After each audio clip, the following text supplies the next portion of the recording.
All right, let's go straight to the first question. At what age do you recommend that children's room be separated from that of their parents?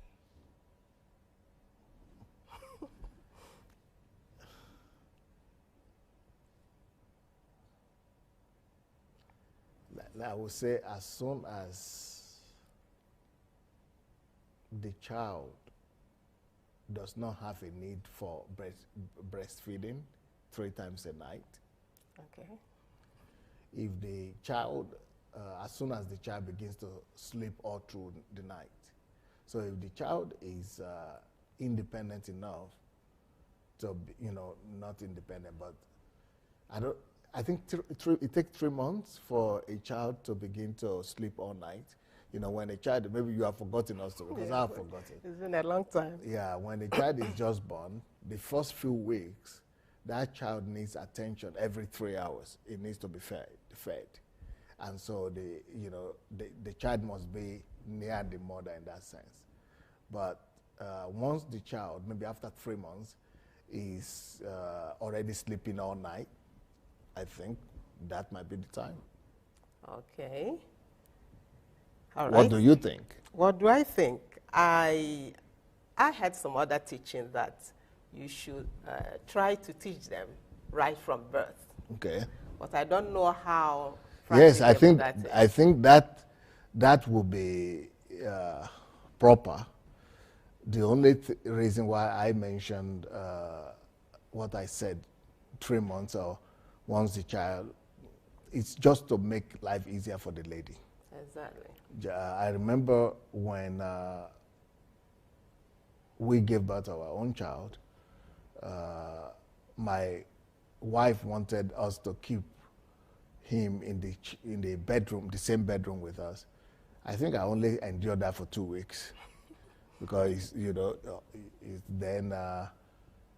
But because we had a room for him before he was even born, but still, just to make things easier for the lady, I think she might need a few more weeks for her not to be going to the other room, for her to make things easier. But then it might also be tough for the man.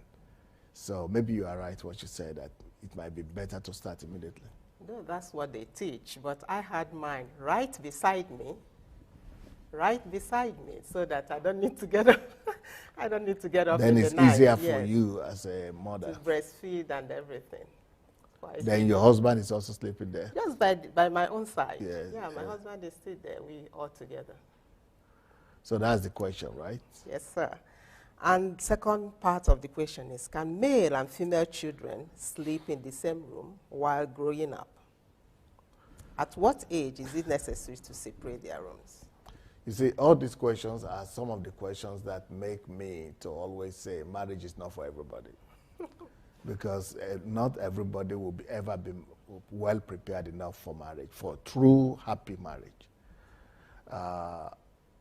For me personally, I think that before you even go into marriage, you must have thought about these questions and you must have answered these questions long before, which means you should have provided or made provision. If you have a first child, you must know that if you want to have another child, you must have another room. Even if the child is going to happen to be a boy too, or a girl also, but be in the position, you must be in the position as a family to have different room for your children. If not for every child, at least for different sexes. But it's even more ideal for you to have a room for every child, but at least for different sexes. That is good. I believe even if you don't have the whole luxury, at least you can make a small space for each sex. That will make it safer. It's better to be different. Yes, better, yes. And as you watch, please share this video and send in your questions, okay? And you have to send your questions to pastor@sundayadelajablog.com. Send in your questions, or you comment on this video as you watch. All right. The second